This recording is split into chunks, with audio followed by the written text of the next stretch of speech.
lovies, welcome back to my YouTube channel. I know it's been a hot minute, and that's primarily because of the fact that I've been working on hopefully some great content for y'all to not just watch and enjoy, but maybe learn a thing or two from.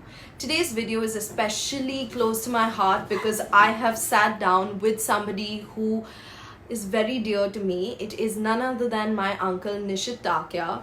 Not only is he a trunk full of knowledge because of the experience he's gathered through the years of meditation and diving deep into the idea of spirituality and getting to know yourself inside out and being the best version of yourself, but he is also an author and a life coach, and I'm so glad that we could take the time out to record something because our conversations have helped me so much in becoming a way better person in life. So I hope you enjoyed the video. So let's begin with a simple question that I started asking myself a lot after we started having these slightly deeper conversations in 2021.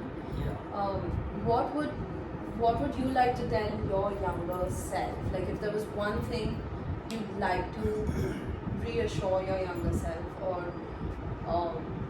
advise your younger self? It's a very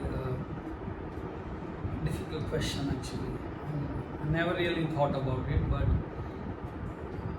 I think I'm 63 plus now, so a lot has happened, right, wrong, good, bad, ugly, whatever it is, and I think that what I would like to really tell my younger self, if I ever meet him again, is really don't be afraid to be you.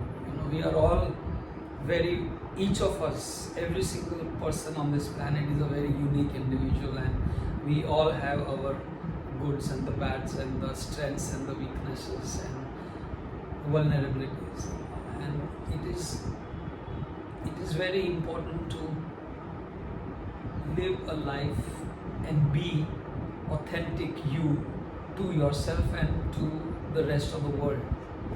And it's very hard because I think we are conditioned, from childhood. Women are told so many things about the way they dress up and the way they carry themselves. Men are told different things. Typically men are said, if you cry, you are weak, for example. Right, yeah. Okay? Which is like ridiculous. All of us cry, I mean, who doesn't cry? Somewhere along the way, somebody up there decided that this is right and this is wrong, and we just were blindly following it, which I think we're losing ourselves, like you said, in the process. So we are living in what I would refer to as a 3D world. We consume the world through the senses, through the five senses of our body. All the five senses, and we process that data, somewhere unconsciously into our heads and very little into our hearts, I think, and we live a reaction to that, and when we react in a certain way, our reactions are governed largely by the imprints that are left to us in our childhood, typically from the age 1 to 7. You are told that you are not good enough. If you don't get good grades, they always say, look at this other guy, he scored so much better, why can't you do better? So the whole society, right from home to your school, to your government, to your country, I'm not saying this is true for every single individual, but to a large number of people, we are continuously told messages that probably make us realize that we are not good enough. There is something better, someone better. We could always do more, and there are a certain do's and don'ts, whether depending whether you belong to the male gender or the feminine gender, and you are constantly told to hide your weakness because you can't display vulnerability.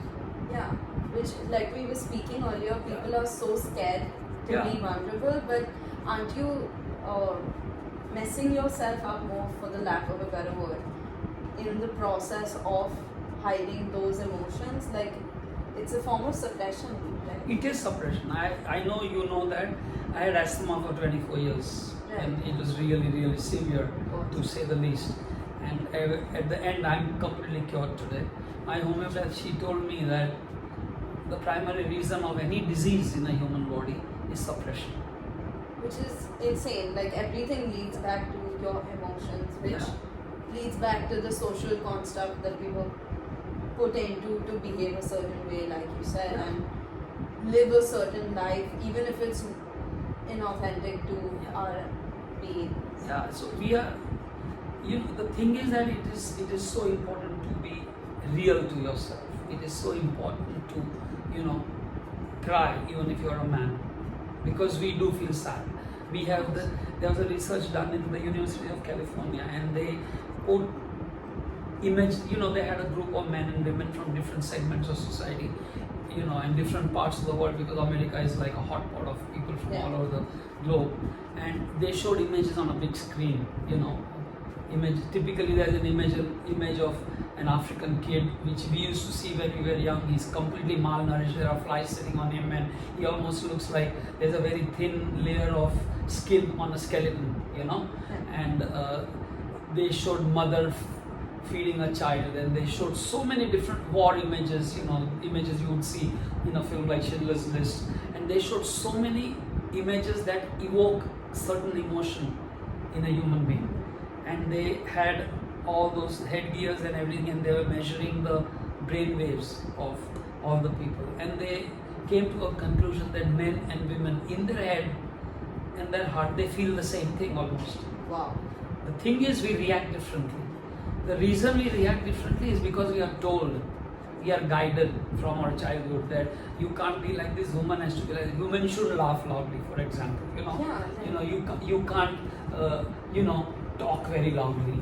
Like a lot of us were told that women should be seen, not heard. Which is exactly. Like, I'm a loud person. Yeah. I like speaking my mind, but for the longest time, like as you may have observed, I was very subdued because I had to behave that. Yeah. I had to behave a certain way in society. So that messed me up quite a bit. It does, and it doesn't give you a release. What was supposed to be a 20-minute video has turned into a 1.5-hour video, because that's just how conversations with Kaka and me flow. So this is just a snippet of what's yet to come. So stay tuned for that. Also, please let me know in the comments what parts of our conversation resonated with you, or if there's something else that you'd like for us to talk about. If you want to take personal help or advice from him, then his contact is in the description below. Trust me, you will not regret it.